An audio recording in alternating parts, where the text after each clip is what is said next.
or a bag. Hey everybody, my name is Adam Kidd and I am the FX Kid, and what I want to talk about today is something that can be, well, maybe a little bit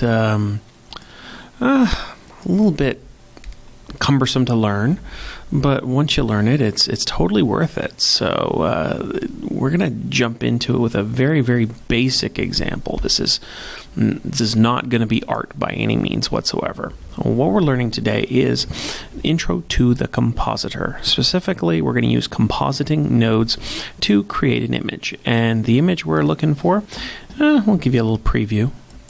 So this is a hideous picture of me. As you see, I am not an attractive man. I got a lot of flaky skin there, and wow, I didn't even comb my hair this morning. Wow. So anyway, I'm shooting this in front of our green screen in our little studio that we got. We normally do just live TV events there. We got some lights set up on both sides, and it usually, does what we need it to do. But anyway, we got this shot here of Stripe Rock, and I am going to put myself in front of Stripe Rock as if I am taking a selfie, because I believe I'm holding the camera right there. So anyway, let's hop into it. So in order to do this project, we need a little bit of understanding of what the compositing nodes are. So let's go to compositing, and under the compositing menu here, we're going to go to our compositing nodes. So a lot of this will apply to all the other node work we're doing. If you have the add-on for animation nodes, a lot of this connectivity is going to work in a similar way. If you're using your texture nodes or your material or your shader nodes, some of this is going to apply the same way. Anyway, use nodes, and I want to throw in a backdrop. What the backdrop will do is it will put the image in the background here. So what I'm going to do is take my composite and my render layers, and what I have here is the bare minimum of making a composite here.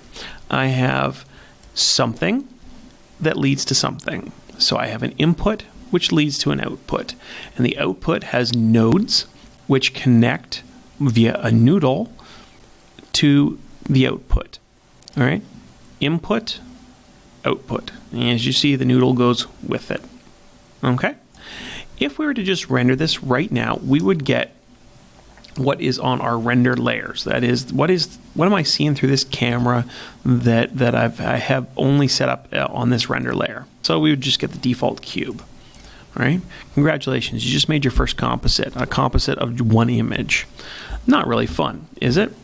So what we want to do is we want to add some things to this punch. We're going to make things better, and we're going to progressively get better and better and better at this. And for our still frame group that we're doing here, we're going to culminate this activity in making compositing a pizza.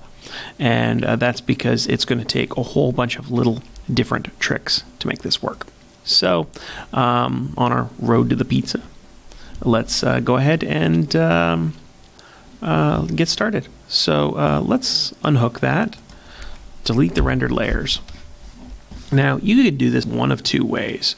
We can add input image and select the image from where we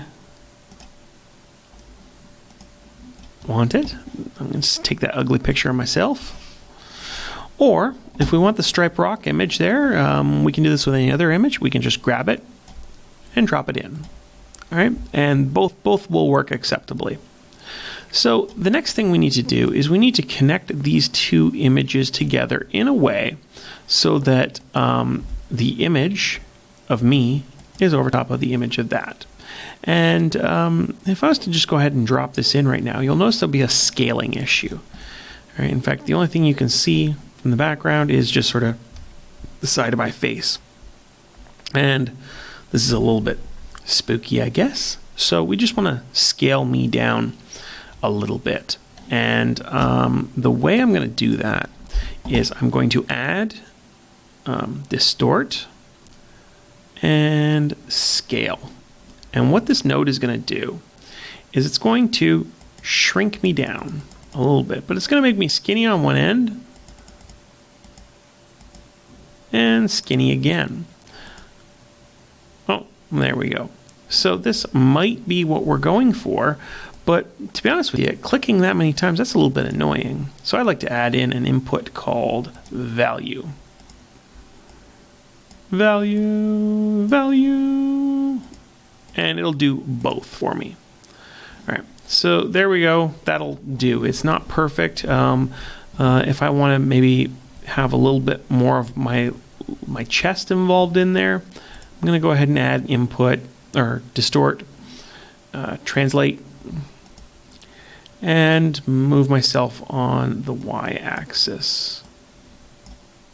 There we go. So scale shrinks my image down, and translate makes the image move up or down or left or right. So just want to forewarn you, I took that was a pretty big image that I brought in. It was 4608 by 3456 according to Windows Explorer, and our output is only going to be an HD video frame. So if you wanted to get that exact same image, then you make your adjustments here as opposed to adding these variables in.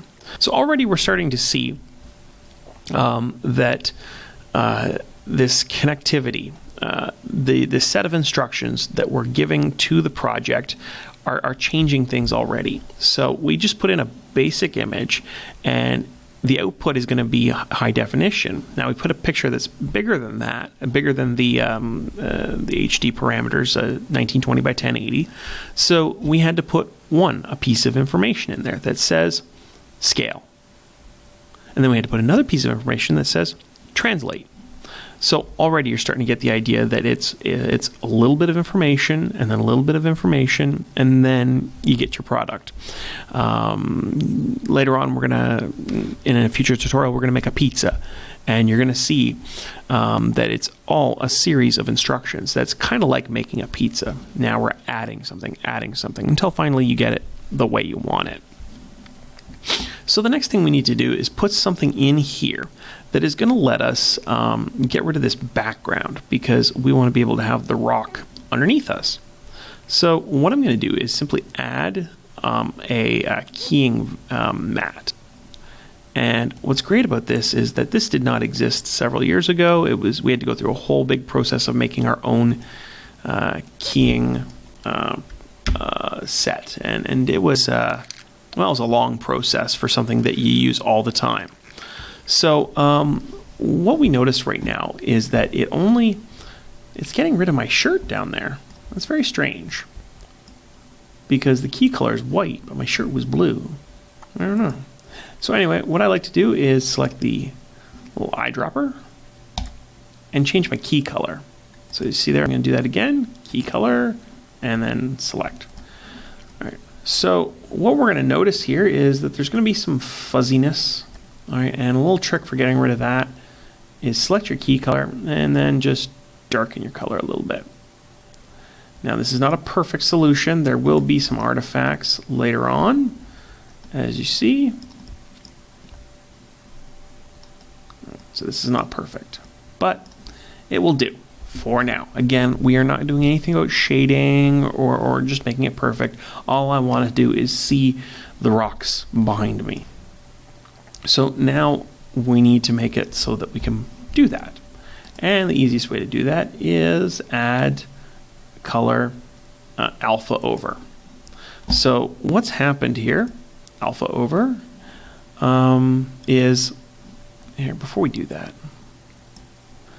is we created what's called an alpha channel. All right, so anything that was green was just sort of removed from the image and replaced with nothingness. It just goes right through it. So now if we connect this, suddenly the mountains should be visible behind us. So let's go ahead and connect, and then connect. All right, and right now it's seeing white, and that's just because it's a hot mess. So there we go. If we change that around, you'll see I got a lot of whiteness behind me. And I can actually change that. Let's see. let's completely undo our work and make it green again. Or blue, purple. There we go. It's a disco, it's a disco. There we go. But that's not what we want. We want an image in place there. So in order to do that, I'm just going to go ahead and take the node from my image, make a noodle, and suddenly I got rocks behind me. But here, let's adjust that, fix that. So now what we need to do is maybe scale the rocks a little bit. So let's take add distort scale, put that into place, and let's not forget our value. Add input value, drop that into place. Yeah. Oh, it looks like that's going to be our limit there. But that's kind of boring, so let's go ahead and add distort, translate, and on the y-axis, we'll bring that down a little bit.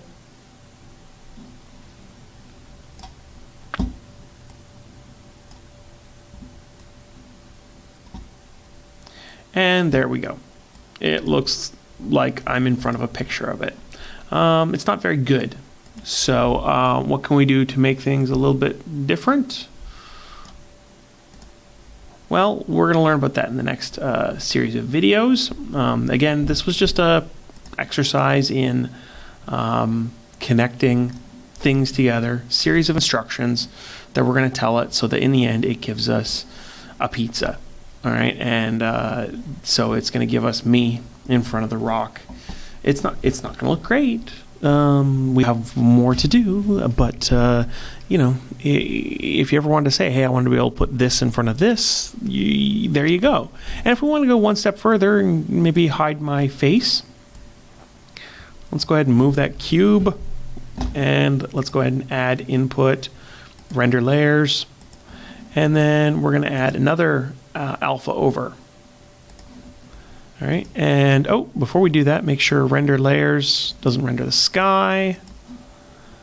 And under image, wait, render image. Oh yeah. Oh, let's scale that down a little bit. Scale. Grab, render image. Oh, almost there. Oh, so close. There we go. All hidden. All hidden indeed. But anyway, that's just an example of what you can do.